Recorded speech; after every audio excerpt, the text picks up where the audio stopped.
el análisis de AFN político y algo más.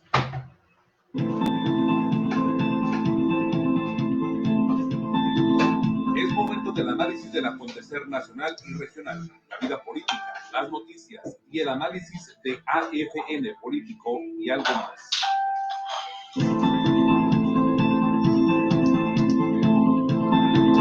Es momento del análisis del acontecer nacional y regional, la vida política, las noticias y el análisis de AFN político y algo más.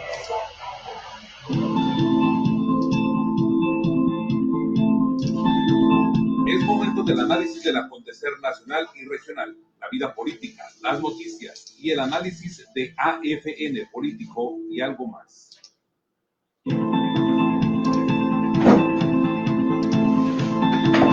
Es momento del análisis del acontecer nacional y regional, la vida política, las noticias y el análisis de AFN político y algo más.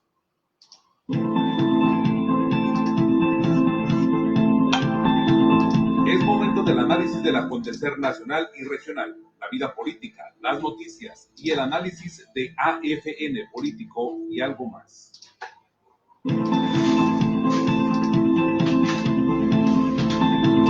Es momento del análisis del acontecer nacional y regional, la vida política, las noticias y el análisis de AFN político y algo más.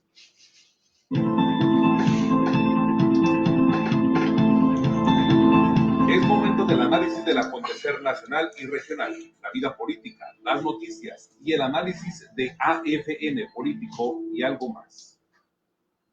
¿Qué tal? Buenas tardes, qué gusto saludarles. Gracias por acompañarnos en esta segunda edición de AFN Político y algo más. Hoy que es miércoles 3 de marzo del año 2021. Gracias a todos, a aquellos que ya están conectándose con este espacio, listos para entregarles lo último en información. Se han producido cosas interesantes en las últimas horas, a nivel local y nacional, por supuesto, también. Así que procedamos de inmediato, entramos en materia con la información, después de saludar a John Espinosa, que nos acompaña esta tarde. Muchísimas gracias. Muy amable, bienvenido. Bienvenido. Bueno, Lupita Jones finalmente ha dado el sí. Muy bien. Lupita Jones ha dado el sí, le ha dicho que sí al PAN, porque básicamente fue propuesta, es propuesta del PAN, a través de empresarios de la cúpula, pues la cúpula nacional del empresariado, ¿no? Fue su propuesta al Partido Acción Nacional, y el Partido Acción Nacional la postula. Es su propuesta al interior de la coalición que forma con el PRI y con el PRD. Hoy oficialmente se hace el anuncio. Lupita Jones se presenta en conferencia de prensa acompañada de los dirigentes estatales del PRI, PAN y PRD, y antes de esta conferencia de prensa que se ha llevado a cabo el día de hoy, ella ha anunciado en su propia página de Facebook la decisión de participar en la contienda por la gubernatura de Baja California, y lo hace en estos términos que le comparto.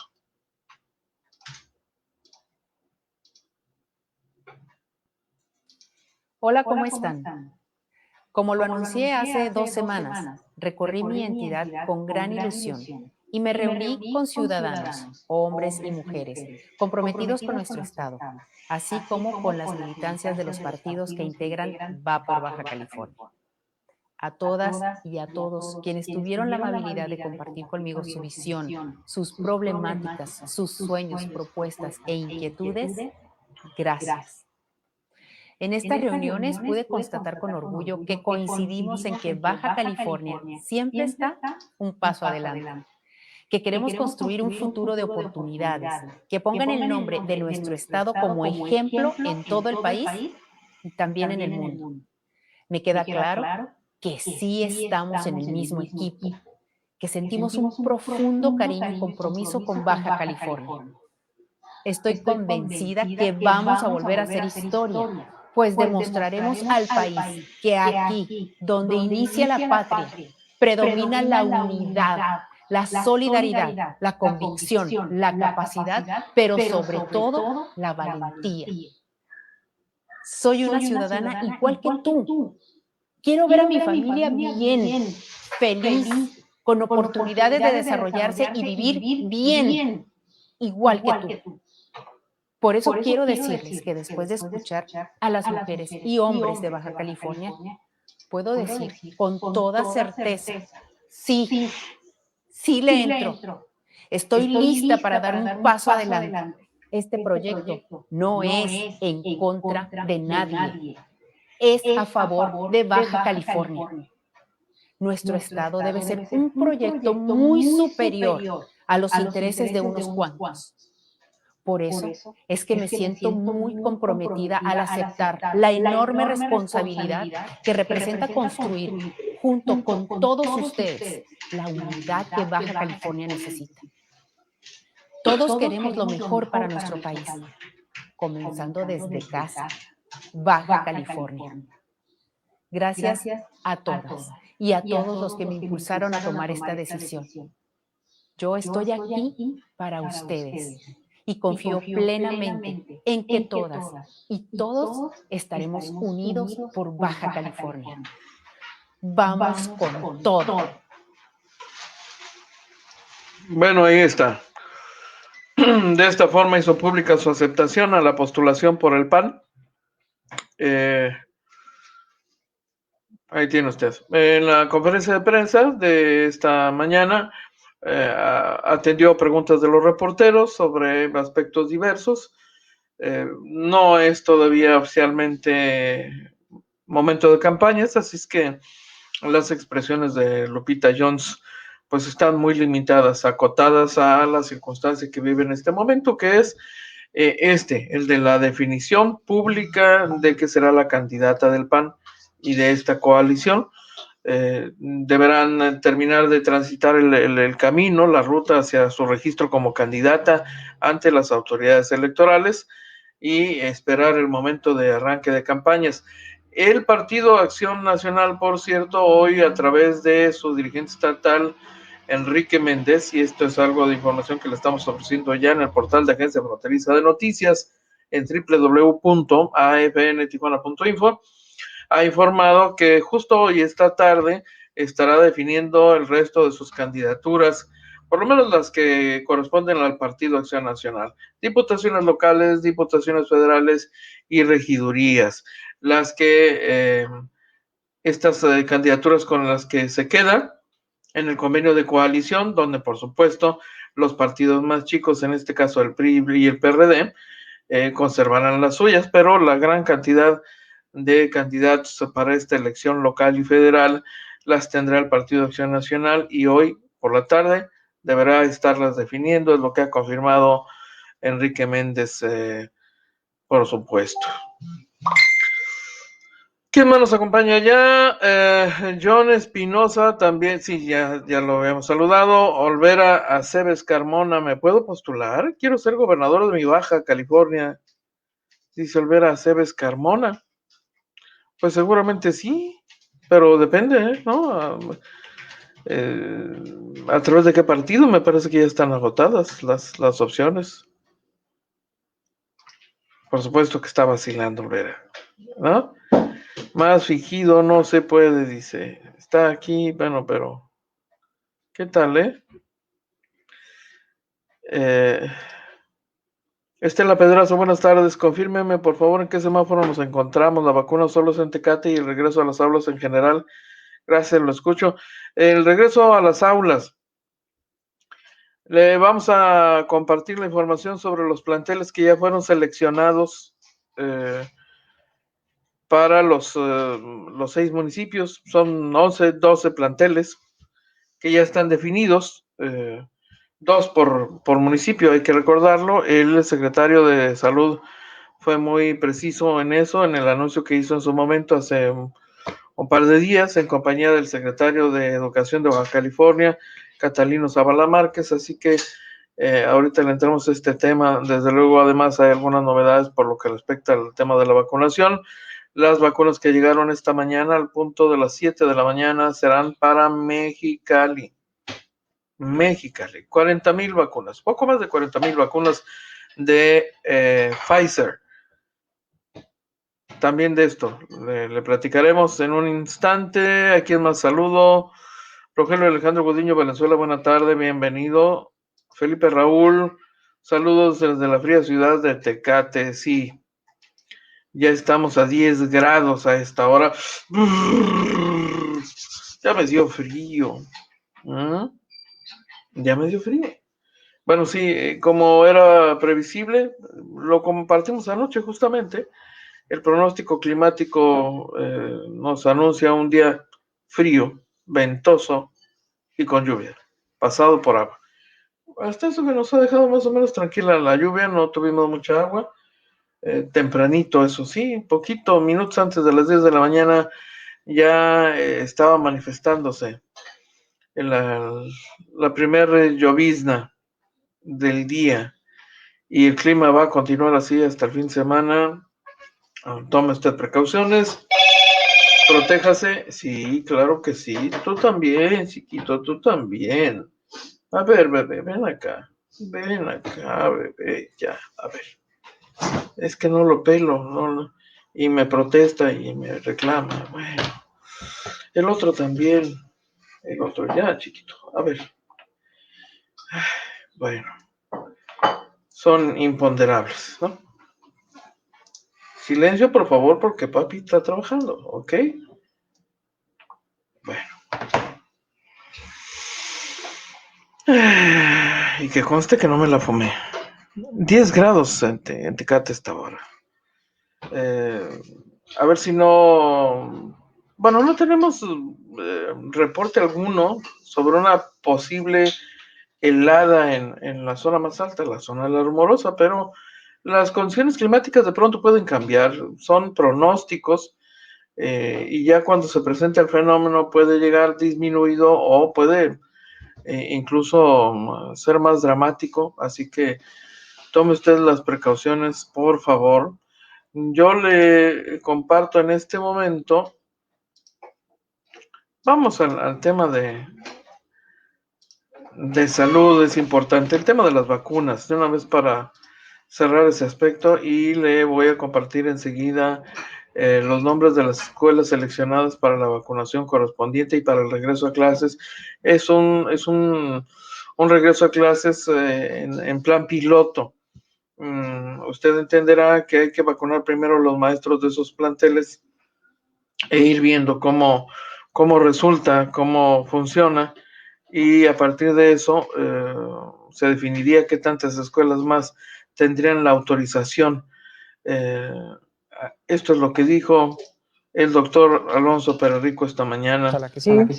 Ahora veamos cuántos pacientes tenemos con ventilador mecánico automatizado el día de hoy. 49 pacientes, 115 pacientes hace 30 días, y lo mismo, venimos teniendo una tendencia negativa, es hacia abajo. Eso es algo favorable, que cada vez tengamos menos pacientes intubados. ¿Cuándo más llegamos a tener entre los Instituto Mexicano del Seguro Social y la Secretaría de Salud? 243 pacientes estaban en algún punto en Baja California con un ventilador peleando por su vida. Hoy tenemos a 49, casi 200 pacientes menos. Pasemos a la que sigue.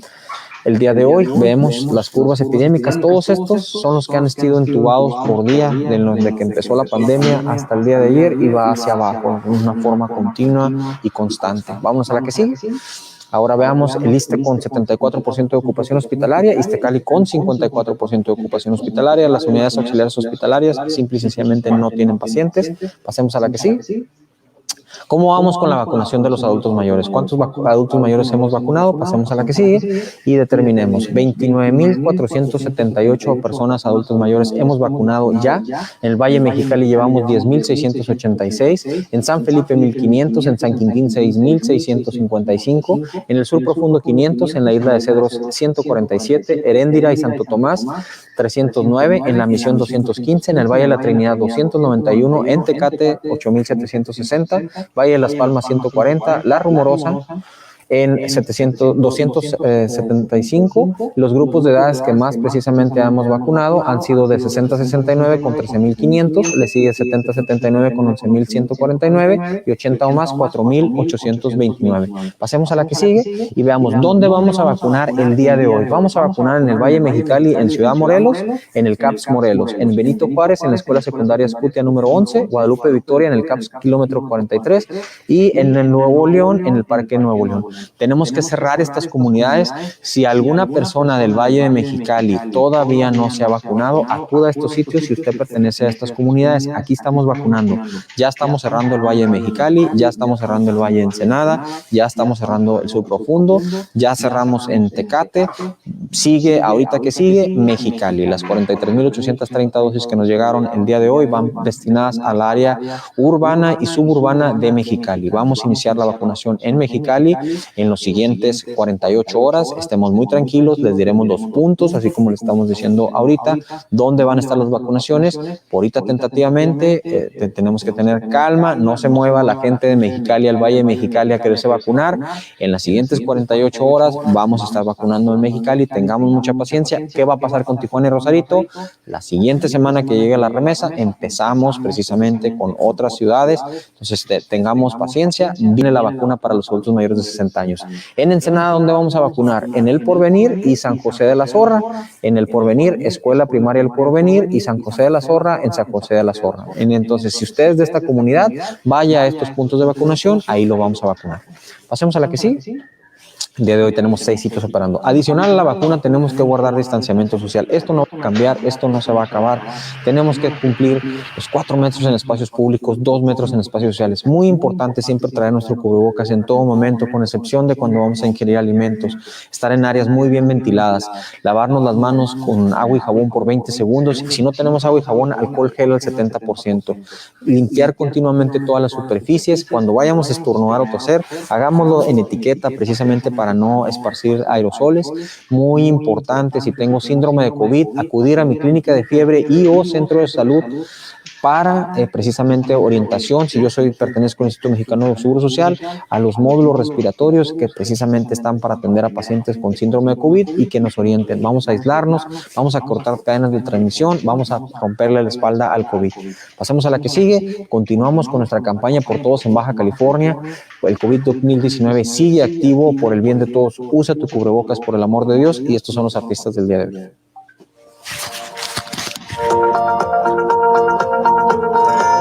Los invito a que no dejen de usar su cubrebocas para que no se contagien ni contagien a los demás. Protéjanse Foros y a ciertas actividades que van a aperturar el día de mañana, cuidando muchísimo los aforos y los protocolos de seguridad de salud, así como las actividades que ya están aperturadas. Va a haber algunas modificaciones para sus protocolos, específicamente los restaurantes. Los restaurantes, el protocolo de restaurantes se va a modificar porque ya no está acorde a la situación que vivimos hoy.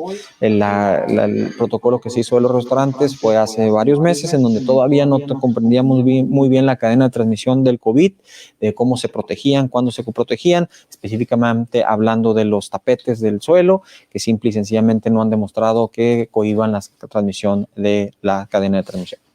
Bueno, mañana les presentaremos el nuevo esquema de la reapertura paulatina que pretendemos hacer nosotros ahora que nos vayamos a verde. Es muy importante, no es, como dice la canción, no hay que llegar primero, sino hay que saber llegar. Y saber llegar es buscar la manera de permanecer en verde, porque ya ha pasado que los ponen precipitadamente en verde o en naranja o en otro color y luego los regresan porque no se observaron los protocolos. Entonces es muy importante que lo vayamos haciendo. El tema de las escuelas, inclusive ayer en la mañanera del presidente abordaron con esta misma pregunta a raíz de mis declaraciones y tus declaraciones, doctor, de el inicio de algunas escuelas como plan piloto. Como ensayo. ¿Verdad? Y así se entiende. Es un mecanismo que vamos a establecer donde podamos monitorear ciertas escuelas, obviamente con la anuencia de los maestros y también de los padres de familia. O sea, si sienten, ahorita hay un comentario que estaba leyendo que vamos a poner de una persona que está diciendo que pues que si se infectan, qué va a pasar, que si hay seguros. Entonces, tiene que ser completamente voluntario. Hay mucha gente que lo está pidiendo, hay otra gente que por algunas razones y muy genuinas, si tú quieres, prefieren que sus hijos se queden en la escuela. Entonces, es una cosa voluntaria, tanto de los padres de familia como de los maestros, ¿verdad? Y la Secretaría de Salud que marque la pauta para qué escuelas y dónde, y no hacer caso a boletines falsos, muy importante, porque luego se empiezan a girar, se hacen los importantes inventando notas y las pasan a la cantidad de portales, es un sinnúmero de portales que les encanta promulgar, difundir notas sin verificación. O sea, esos son todo lo que repercute en la salud es directamente con la Secretaría de Salud. ¿Por qué no le das lectura, doctor, a Gloria Inés? Y tiene razón en algunos temas, pero creo que un poquito fuera de lo que estamos tratando de hacer, un poquito de información y no todo es completo. Bien, dice Gloria Inés, buen día. En caso de haber algún contagio en las clases piloto presenciales que pretende dar inicio, ¿hay algún seguro para niños, maestros y familiares? Nadie sabe cómo pegará el virus si se requiere medicamentos, tanques de oxígeno, gobierno los proveerá.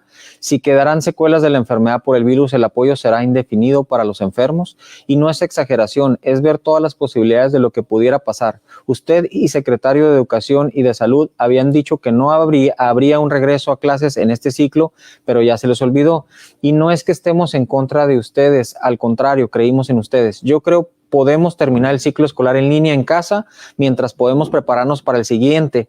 Podría ya ser presenciales, podemos empezar limpiando escuelas, haciendo planes de apoyo maestros, papás, gobierno, llevar guardias, así como los escuadrones viales, pero ahora en todo momento en la escuela cuidando que los niños lleven bien su cubrebocas y demás protocolos de salud, detectando a los niños enfermos para enviarlos a sus casas y etc., etc.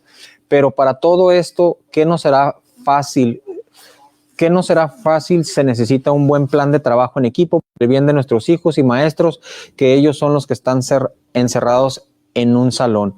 Leemos mucho en las noticias y opinamos, nos dejamos llevar sin saber bien lo referente al tema, y qué mejor preguntar en directo y nos saque de dudas. Buen día. Así es, perfectamente. Yo primero voy a tratar de contestar algo y luego tú lo contestas en Cosa Médica. Número uno, cuando nosotros dijimos que el ciclo lo terminaríamos es porque en ese momento había muy poca información, no se avisoraba una vacuna. En ese tiempo hablaban los conocedores que las vacunas normalmente tardarían entre 2 y 3 años. Entonces hubo un cambio, un acelere en muchos países, muchas industrias, y sacaron la vacuna. La vacuna ha venido a moderar un poco lo que, aunque no ha definido realmente los colores, porque lo que ha definido los colores es el comportamiento de la misma gente, de cuidarnos. O sea, eso no se va a cambiar, el protocolo sigue, pero al hecho de que nosotros nunca avisáramos que fuéramos a irnos a verde, si nos vamos a verde, tienen que empezar a reaperturar muchos negocios o ya van a poder hacerlo. Claro, el que no quiere abrir no abre, es completamente voluntario, pero ya no tienen el freno ni de la Secretaría de Salud, ni del gobierno del Estado, ni de ninguna autoridad. Claro que vamos a observar, no estamos ignorando los protocolos, eso la Secretaría de Salud, en este plan, en este protocolo especial que se va a hacer, ella hablará sobre los detalles, porque van a ser nada más unas cuantas escuelas y van a ser supervisadas, que el protocolo se lleve a cabo por la Secretaría de Salud. Pero en ningún momento nosotros estamos cambiando, estamos haciendo los ajustes que se hacen normalmente durante el camino, de ahora que conocemos un poquito más, digo, es público, sobre la pandemia, que diario informamos. Claro que hay mucho todavía por saber de la pandemia, según los expertos. Ahora hay nuevas cepas y hay nuevas variaciones en los contagios y el tipo de COVID, y todos lo sabemos eso. Pero sí hay mucha presión de muchos padres que quieren que sus hijos sí vayan a la escuela. Vamos a seleccionar solamente los que quieran mandar a sus hijos. No podemos obligarlos. Exactamente. ¿Verdad? Con respecto a los protocolos, doctor. Sí, mira, gobernador y Gloria Inés, le comento, Gloria, y algo muy importante que comentó el gobernador, no van a ser todas las escuelas. Eso no es posible. 2, lo que estamos haciendo es un ensayo, un protocolo en esta actividad que es la actividad educativa. Pero les comento algo, Lo hemos hecho con todas las demás actividades. Lo hicimos con restaurantes, lo hicimos con sobre ruedas, lo hicimos con todas las demás actividades. Las que hemos aperturado, iglesias, centros comerciales. Primero determinamos algunas unidades, algunas escuelas que van a ser de 3 escuelas hasta 10 escuelas en el estado. Esas son todas. Y les comento lo siguiente, para poder aperturar esas escuelas, en este ensayo específicamente, vamos a platicar con los maestros, vamos a platicar con los sindicatos de los maestros, vamos a platicar con los padres de familia, vamos a platicar con el total del personal del plantel escolar, para precisamente sensibilizarlos en lo que queremos hacer, porque tenemos que regresar, estamos entrando a la nueva normalidad. Lo que comentas de que cuando dijimos este ciclo escolar lo va a aperturar, seguimos en pie. No vamos a regresar todas las escuelas. De esas escuelas que sean seleccionadas en base a la incidencia que se tiene en municipios, en base a la estadística histórica de cuántos casos han existido, vamos a seleccionar algunos planteles en lo que podamos hacerlo este ensayo en forma segura. Y les quiero comentar algo que también mencionó el gobernador. No van a ser todos los estudiantes, no podemos. Estamos viendo cómo lo podemos hacer en forma segura. ¿Para qué? Para que cuando ya tengamos que regresar a la nueva normalidad, en el nuevo ciclo escolar, que ahora sí tengamos todos, tengamos ya la experiencia de haber hecho las cosas bien en ciertas escuelas muy controladas y vigilando. En donde se hagan estos ensayos, no van a estar los maestros y los alumnos solos. Va a estar presente en todo momento la Secretaría de Salud, el Departamento de Epidemiología en las escuelas, viendo áreas de oportunidad y riesgos. ¿Para qué? Para precisamente hacerlo en forma segura y brindar salud. Entendamos algo, vamos a regresar a la nueva normalidad, esa es una realidad, en algún punto o en otro. Se está acabando el invierno negro, está cambiando el clima, está disminuyendo las infecciones respiratorias agudas, estamos vacunando ya. Por supuesto que vamos a vacunar al 100% de los maestros que trabajen en este ensayo. No es a todos los maestros, no es el 100% de la plantilla. ¿Por qué? Porque no todos van a regresar a clases. Solamente las escuelas que se seleccionen, que se socialice, que podamos hacer así. Y otra cosa les comento, no todos los días van a ir todos los alumnos, van a ser escalonados. Ese es algo que tenemos que hacer para precisamente brindar seguridad. ¿A qué me refiero con eso? Algunos alumnos van a ir lunes y miércoles, algunos van a ir martes y jueves. Y precisamente entre la Secretaría de Educación y la Secretaría de Salud estamos determinando el protocolo, las escuelas, los niveles educativos básico, medio superior y superior que le vamos a presentar al titular del Ejecutivo para que él autorice en relación a una recomendación que se hace entre Secretaría de Educación y Secretaría de Salud del Estado de Baja California para empezar este proyecto. Eso es lo que está pasando. Entonces, hay mucha información en las redes de que vamos a abrir las escuelas y que todos van a regresar. No, estamos haciendo un ensayo de la actividad educativa. Lo tenemos que hacer ahorita porque tenemos que tener la seguridad, la certeza de un protocolo redactado en papel y luego ir a implementarlo para el recurso más importante que tenemos en el estado de Baja California, que es nuestra gente, que es la educación, que son nuestros hijos. Entonces, nosotros queremos hacer las cosas muy bien y esto es parte de una nueva normalidad. Entonces, estemos tranquilos. Vamos a vacunar a los maestros que participen en estos ensayos. Si es una escuela, si son 3 escuelas, si son 10 escuelas, los maestros que participen de esas escuelas solamente. Los alumnos que vayan a ir a esas escuelas van a tener filtros, va a estar la Secretaría de Salud, los maestros van a saber qué hacer.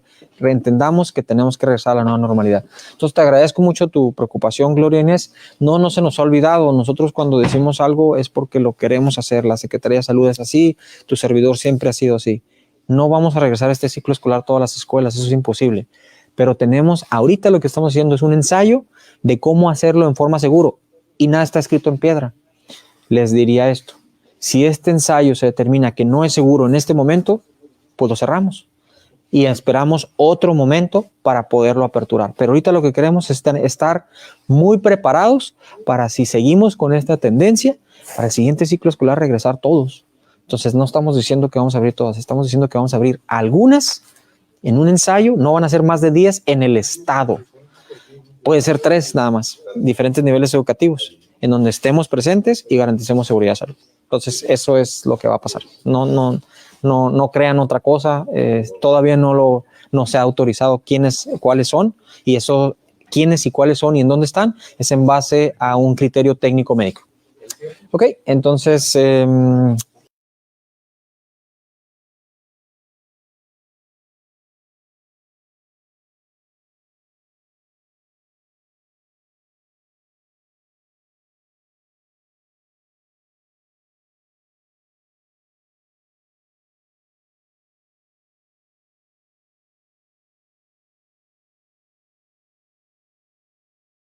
aprobadas para participar en el plan piloto. Es un listado que debe ser discutido, aprobado de común acuerdo.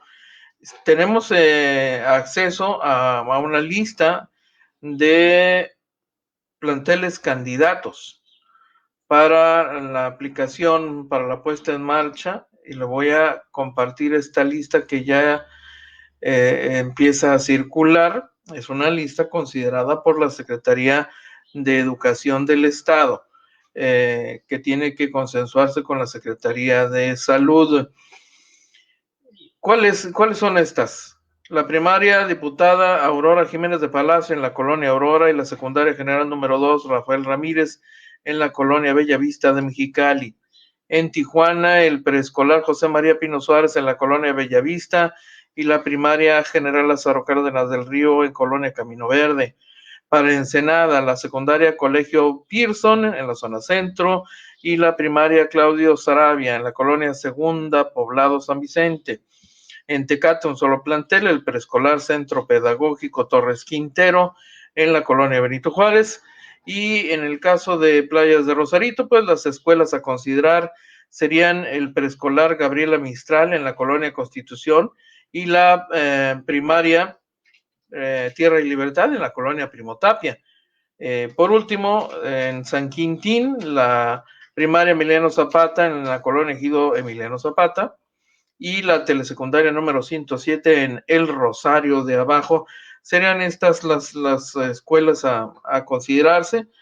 Le reitero que es una lista preliminar. El total de planteles todavía está sujeto a esta revisión de carácter técnico, es lo que dice el secretario. Y para quien me preguntaba, Estela Pedraza, si no me equivoco, ¿en qué estamos? Estamos en semáforo naranja. Todavía semáforo naranja esta semana.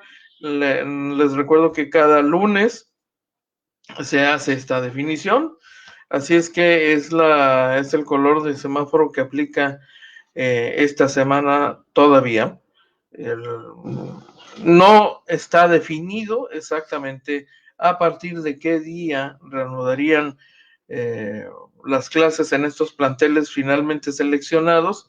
Es evidente que ha habido mucha inquietud en los últimos días a partir del anuncio del gobierno del estado, mucha inquietud entre padres de familia y maestros, porque incluso hay maestros que no están de acuerdo con la aplicación de la vacuna.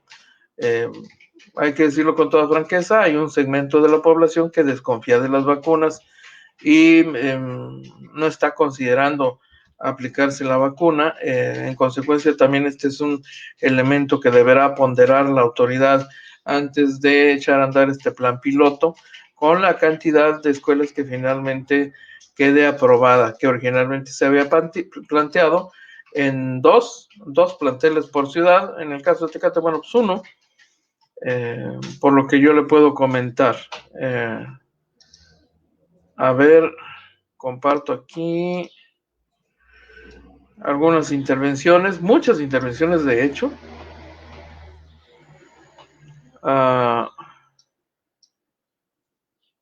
Jesús Ramón Zúñiga Barrera nos acompaña hoy también. Melba Cortés, gracias. El maestro Antonio Salgado Rufo, exdirigente sindical, exdirigente magisterial, dice cómo iniciar clases con seguridad mínima si en Tijuana no se ha aplicado una sola vacuna. Será muy arriesgado para niños y maestros. Tampoco entiendo por qué se deja al último, donde hay más contagios y decesos. Ahí está la preocupación del maestro Salgado Rufo. Es alguien que conoce del magisterio, sin duda alguna. Nuestra amiga y compañera Anabel Guzmán nos acompaña hoy también. Muchísimo gusto, vergonzoso, dice. Avisorar no es lo mismo que confirmar. El hecho de que haya vacuna no implica que ya no hay peligro, mala estrategia, dice. Ahí está su intervención sobre este asunto. John Espinosa está muy molesto. Hipócritas, dice. Estela Pedraza, ¿qué porcentaje en general en el estado estuvo enfermo por COVID? Pregunta Estela Pedraza. Enrique Hernández, sin vacunar a maestros y alumnos, ¿será un grave error el regreso a clases? En el plan piloto, evidentemente los maestros que participen deberán estar vacunados. No hay que olvidar un pequeño, gran detalle. La vacuna requiere de un promedio de 21 a 28 días para surtir efecto. Así que los maestros seleccionados para la vacunación en estos planteles piloto deberán esperar todavía 21 o 28 días para que surte efecto la vacuna y tentativamente queden inmunizados y protegidos hasta donde la vacuna puede proteger, porque ese es el otro detalle a considerar. La vacuna protege, pero hasta cierto punto solamente. No impide los contagios. No necesariamente, no en todos los casos. Lo que se ha acreditado que logra es reducir el impacto de los síntomas en personas contagiadas, pero no necesariamente impide el contagio. Entonces, este es otro dato importante a ser considerado por los maestros que tendrían que aceptar, primero, la aplicación de la vacuna y segundo, regresar a los salones de clase, aún con una cantidad limitada de alumnos. Entiendo que, por lo que nos ha dicho la autoridad, las clases serían seguidas de manera presencial por un número mínimo de estudiantes y el resto, pues, por la vía electrónica, como se ha venido haciendo, pero con tantos planteles que hay en el estado y reanudar las clases de manera presencial, pues es una decisión que todavía está muy lejos de concretarse por la simple y sencilla razón de que abrir todas las escuelas requeriría de entrada la vacunación de todos los maestros del estado, para empezar, y el personal administrativo. Y esto no será una tarea sencilla. Seguimos recibiendo las vacunas a cuentagotas. Hoy llegaron 40,000 vacunas más que van a ser para Mexicali. La vacunación continuará, pero es Tijuana la ciudad que concentra más o menos el 40-45% de la población del estado y será la última ciudad en ser vacunada. Entonces, hay varias consideraciones que debe sopesar muy claramente la administración estatal antes de tomar esta decisión. Así que solo sería en plan piloto y vamos a estar al pendiente de la definición de la autoridad sobre cuáles serían las escuelas que finalmente serán participantes de esto. Ministerios Raíces Cristianas dice puro rollo. Los niños no están en peligro, según la OMS. Edúcate para no ser engañado, dice Ministerios Raíces Cristianas, que hoy nos acompaña. Benjamín García, absurdo arriesgar estudiantes y maestros en esta nueva ocurrencia del chivo en la cristalería. Enrique Hernández, en Baja California, se informó que 330 niños han fallecido por COVID en Baja California, niños menores de 14 años con COVID. Ahí está. Vianey Lizárraga, yo no confío en la vacuna. No hay información clara y convincente. ¿Ve? Ahí tiene el caso, pues.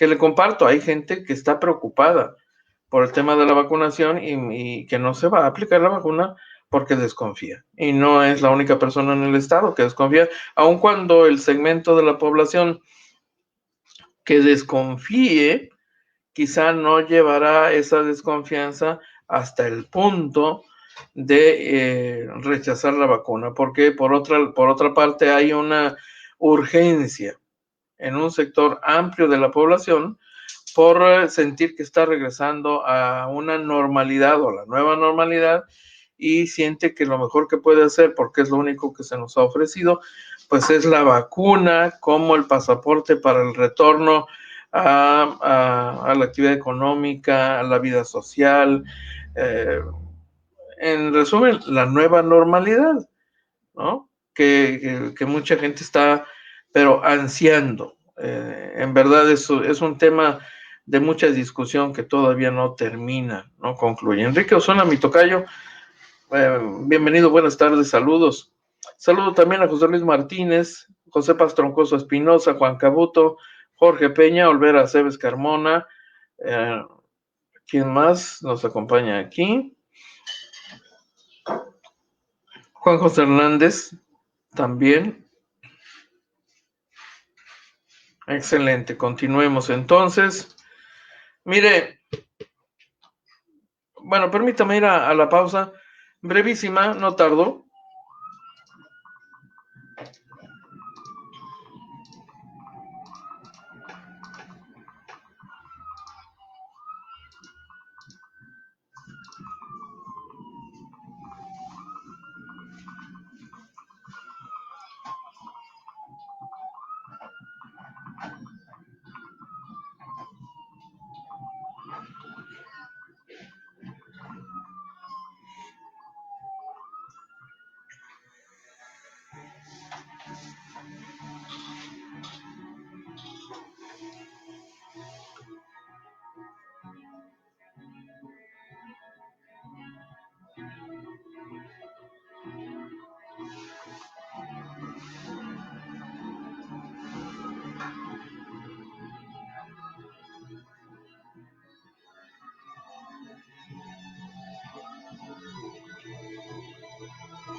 Muchísimas gracias por continuar con nosotros, son ustedes muy amables. Rosa Watts nos está acompañando también esta tarde, muy amable, de veras, bienvenida.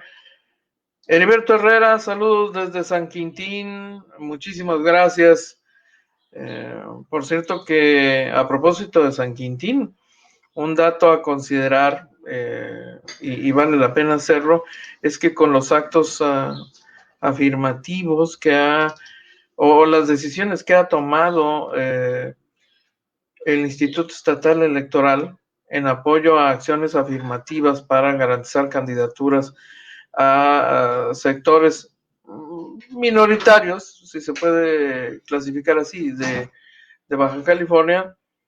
Bueno, pues ya sé que en San Quintín el partido gobernante posiblemente, es casi un hecho, yo diría que es casi un hecho, va a postular indígenas y van a ser seguramente de San Quintín muy probablemente los que serían considerados para cumplir con el requisito legal, porque es ya un requisito ineludible, como lo será también la postulación de personas de la comunidad LGBT, que por cierto en el caso del Partido de Acción Nacional le han estado haciendo ruido en las últimas horas particularmente, ya que representantes de la comunidad LGBT que sienten que tienen el derecho habrían sido marginados, y en razón de esto hoy Enrique Méndez Juárez, dirigente estatal del PAN, decía que no va a ser así, que no desconfíen, se va a cumplir al pie de la letra lo que la ley mandata en esta materia. Mire usted, ahí tiene usted, ¿no? A un personaje que estaría buscando una posición por parte de Morena, Esto es en San Quintín. Falta ver qué propuestas tendrán los demás partidos contendientes. Pero aquí está este caso de alguien que militó en el PRD, después en Morena, finalmente, incluso en algún momento, le quiero decir, fue precandidato a diputado por el Distrito 03, él es Filiberto Pozos Zurita, respaldó el proyecto de Andrés Manuel López Obrador cuando el PRD formaba parte de ese proyecto, pero pues ahí todavía hay algo de trabajo interno, de proceso interno que deberán desahogar para llegar a la definición de las candidaturas. Por lo pronto está este dato que le comparto porque me parece muy interesante la promoción o el anuncio que hace en esta lengua, acompañando la traducción. Es un mensaje bilingüe y dice: para cumplir con la acción afirmativa indígena, espero el apoyo de los militantes y simpatizantes en Baja California. Así es que será interesante ver en la contienda a otros representantes de la comunidad indígena participar en esto, ¿no? Sería histórico, lo va a hacer, no solo por la postulación de candidatos representantes de la comunidad indígena, sino también de la comunidad LGBT, que finalmente van a tener un acceso garantizado por decisión de autoridad electoral. Enrique Hernández, tocayo, ¿cuándo comentas la serie Netflix El Candidato a Tijuana? Ya se acerca la fecha, ¿no, tocayo, en estos días? ¿No? Luis Donaldo Colosio fue asesinado el día 23, en un mes como hoy, hace 27 años. Qué rápido pasa el tiempo, ¿no? 27 años. Hay, me parece que algunas imprecisiones. Bueno, finalmente le entramos al tema, tocayo. En estos días le entramos al tema. Por su apoyo, diría el exgobernador Francisco Vega de la Madrid, Kiko Vega, para sus amigos. Rosa Watts nos acompaña también. Buenas tardes, bienvenida. ¿Quién más nos acompaña? Bueno. Oiga, qué rápido se va el tiempo, ¿eh? De veras. Les tengo que compartir otro contenido. Yo sé que va a brincar aquí alguno de los amigos que tiene algún problema con chivos, ¿no? Pero bueno, es un dato que tiene que ver con el proceso electoral en el que estamos inmersos ya. Sí, usted lo adivinó, el gobernador que ha vuelto a la carga contra Jorge Jangrón, candidato virtualmente, ¿no? Es triste que una comunidad todavía, algún porcentaje minoritario, finque esperanzas en un tipo como este, que sabemos los extractos de la que es el prototipo de la corrupción nacional.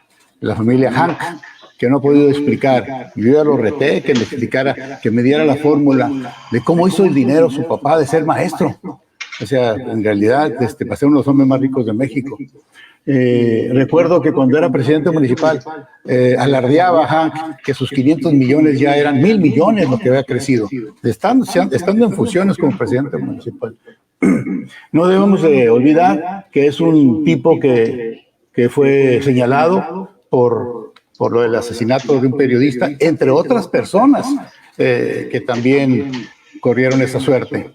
Pero intimidadas por la gangsteril actitud de este personaje de tinieblas, ¿verdad?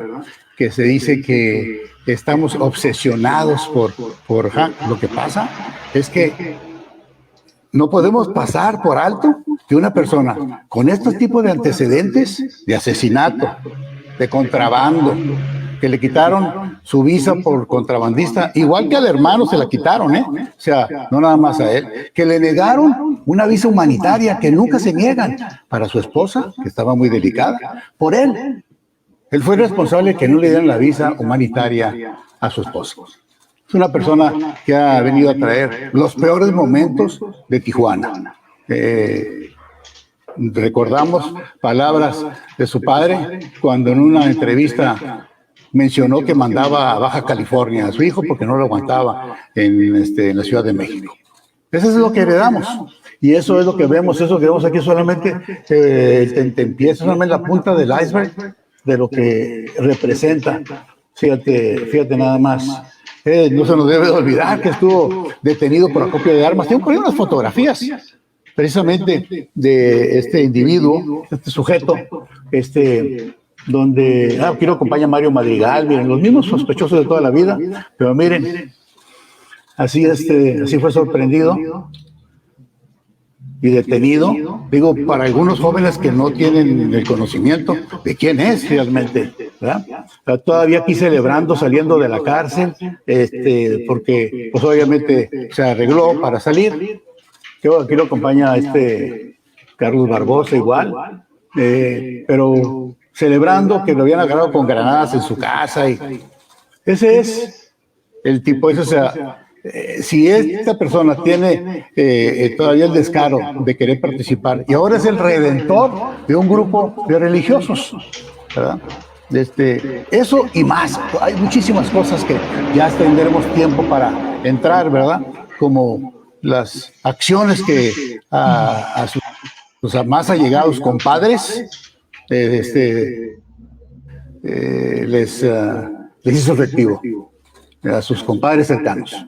Todo eso saldrá. Entonces, Hank, si tienes la lengua tan larga, vale más que tengas la cola muy corta. Por ahí salió un reportaje que me retaba este periódico semanario a que abriéramos el expediente. A mí nada me gustaría más, pero esa no es mi facultad como gobernador. Es una facultad del fiscal. Si hay nuevas pruebas, se abre un expediente. Yo con gusto, si eso se presentara, no tuviera ningún problema, pero eso no es mi papel. Pero de que yo reconozco que es un tipo gangsteril, que es una historia, es un pergamino de las ilegalidades que ha cometido. Se desapareció precisamente una nuera de él, desaparecida. Hay muchas actividades en las que he estado involucrado y que todos los caminos llevan al hipódromo. Entonces, tiene razón el señor Obando con los señalamientos que hace. No se puede tapar el sol con un dedo. Muchas gracias. Gracias, señor gobernador. Muy buen día. Bueno, pues ahí está el gobernador Jaime Bonilla Valdés con su cliente favorito, ¿no? El ingeniero Jorge Hanron. Como no queriendo, le dio una raspada ahí a Carlos Barbosa Castillo. Supongo que fue espontáneo, no creo que represente nada, ni una posición personal, porque destacó la presencia de Carlos Barbosa como parte del equipo defensor de Jorge Hanron en aquella decisión de autoridad de detenerlo por contrabando de armas o por acopio de armas. Carlos Barbosa Castillo, que es abogado, priista, que hoy es el fiscal fiscal especializado en delitos electorales, pues en aquel entonces era un militante más del PRI e intentaba por aquellos días ser candidato por su partido. Hoy está retiradón del PRI, sigue siendo priista, pero digamos que está retirado de la actividad partidista,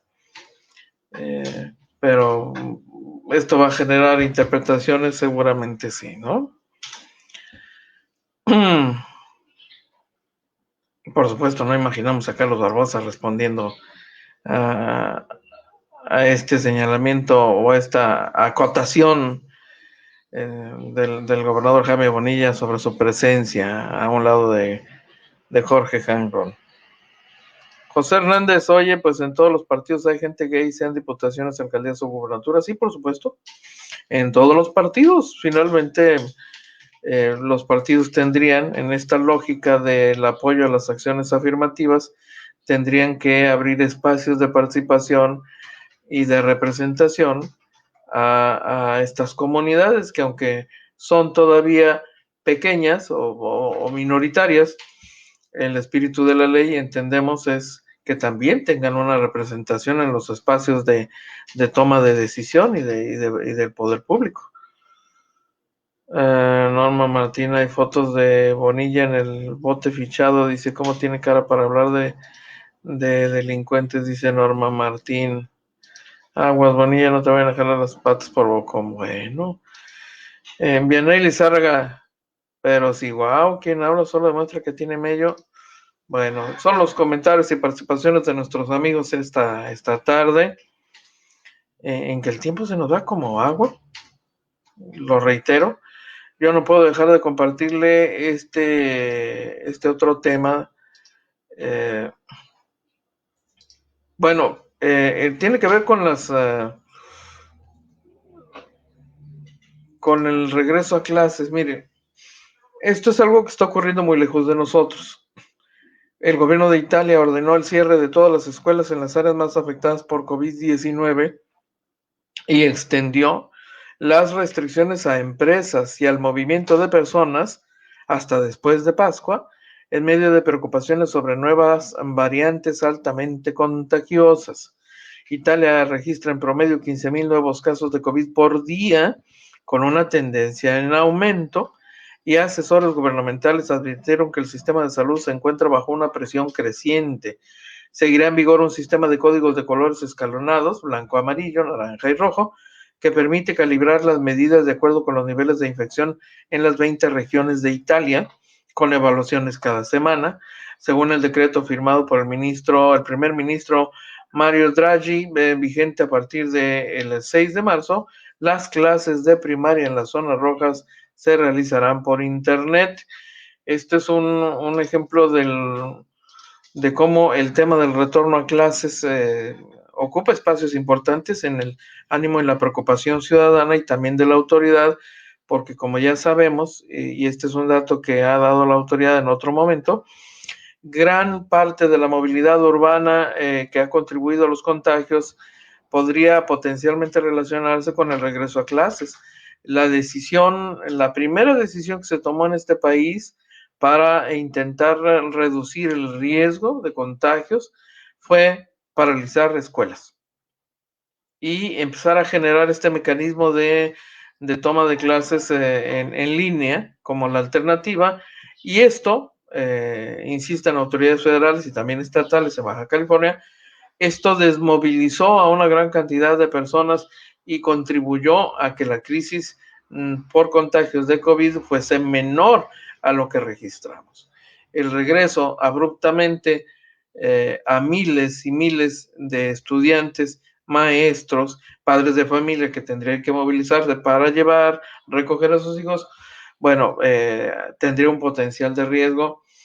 Y se entiende pues la gran preocupación de muchísima gente ante el anuncio que está haciendo el gobierno de Baja California sobre un eventual retorno a clases, que todavía no se da, que intentarán con un plan piloto para ver si funciona y en todo caso decidir si quizá el ciclo escolar siguiente se reabran las escuelas de manera completa. Estamos en semáforo naranja, tendríamos que pasar al amarillo y luego al verde. Se supone que estamos cerca del verde, es lo que nos ha dicho la autoridad del estado, entonces habrá que esperar.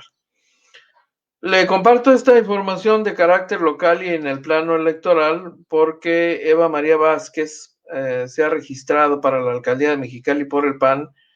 Ella, que es diputada local, entregó a la comisión organizadora electoral de su partido la documentación que le acredita como precandidata a la alcaldía, y adivine a quién lleva en esa planilla como regidor, como candidato a regidor.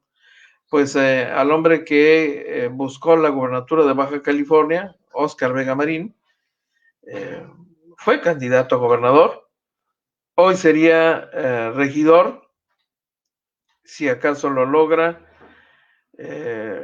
Esto es un dato ya confirmado. Veremos si en la definición el Partido de Acción Nacional la postula, que parece lo más probable.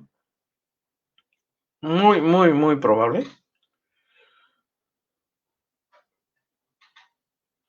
Es un hecho confirmado, pues, por supuesto.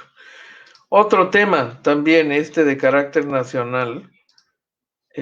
Hay una petición de la Organización de Naciones Unidas, bueno, no una petición, una exigencia, porque la ONU está exigiendo a México justicia por el asesinato de un civil a manos de militares de la Secretaría de la Defensa Nacional en Tamaulipas en 2020. Una escena que quedó grabada en video, que fue tomada de las cámaras de video que utilizaba el personal militar a bordo de las unidades, pero también los mismos elementos del ejército que en sus cascos graban ya como regla para la revisión posterior de los asuntos en los que se ven involucrados.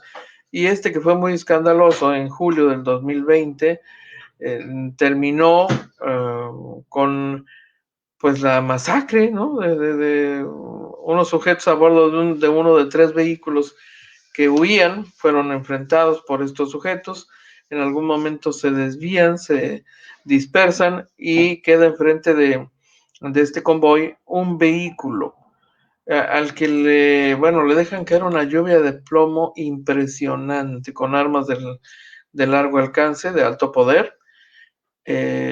Finalmente acorralan y dejan como coladera el vehículo y a sus integrantes, y cuando se acercan al vehículo se alcanza a distinguir que uno de las personas a bordo todavía estaba vivo, y se escucha claramente en las grabaciones que uno de los militares dice: mátalo, mátalo, y efectivamente lo matan.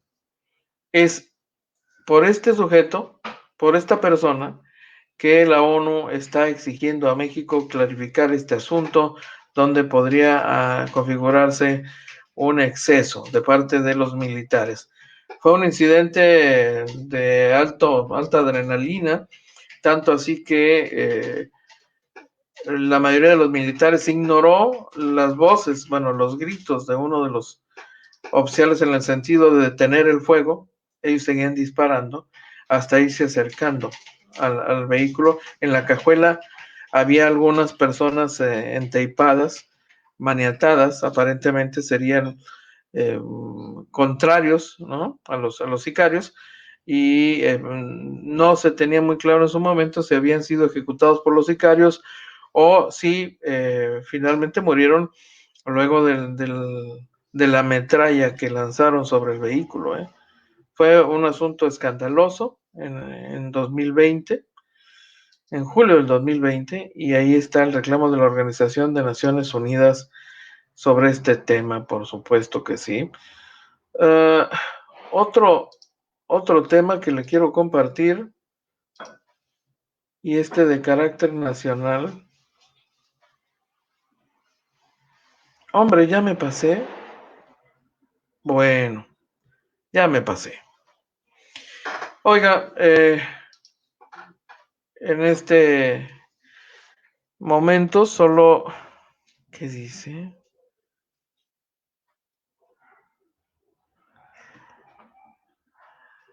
Bueno, están duros aquí los cocolazos, ¿eh? Norma Martín, de plano dice: hoy voy a cambiar, ya no voy a hablar de Bonilla. Mi tocayo Enrique Hernández: hoy yo también me abstengo de opinar de Bonillón, dice. Bueno. Oiga, muchísimas gracias por habernos acompañado en esta segunda edición. Gracias a todos ustedes. Los invito a que nos acompañen en punto de las 9 de la noche con los reporteros del barrio. También salen de noche. Le comento que, tal como lo habíamos anunciado anoche justamente, hoy le ofrecemos en Agencia Fronteriza Noticias la entrevista. Se lo compartimos más temprano en vivo en las diferentes plataformas de Agencia Fronteriza Noticias, la charla que sostuvo nuestra compañera Doralena Cortés con Lupita Jones Garay, virtual candidata del Partido Acción Nacional, de la coalición, pues, ¿no? Es una entrevista como de 16 minutos más o menos, una charla que sostuvo con ella. Se la vamos a compartir por la noche de igual manera para quienes no la alcanzaron a ver en su momento durante la transmisión en vivo. Le recuerdo que en punto de las 3 de la tarde, en un rato más ya, en canal 73 de CNR estatal, la opción de televisión por cable que nos lleva hasta Yuma, Arizona, San Luis Río Colorado y lugares circunvecinos, usted podrá encontrar la edición de Los Reporteros del Barrio, también salen de noche, que se transmite en forma diferida. Es el espacio dedicado a la producción nocturna. Saludos a quienes nos acompañan, gracias por su fina atención. Nos vemos más tarde. Que tenga una tarde extraordinaria. Cuídese. Y es todo por hoy. Lo invitamos para que nos siga de lunes a viernes, de 12 a 1 de la tarde por este canal. Agencia Fronteriza de Noticias es el portal de noticias más influyente y que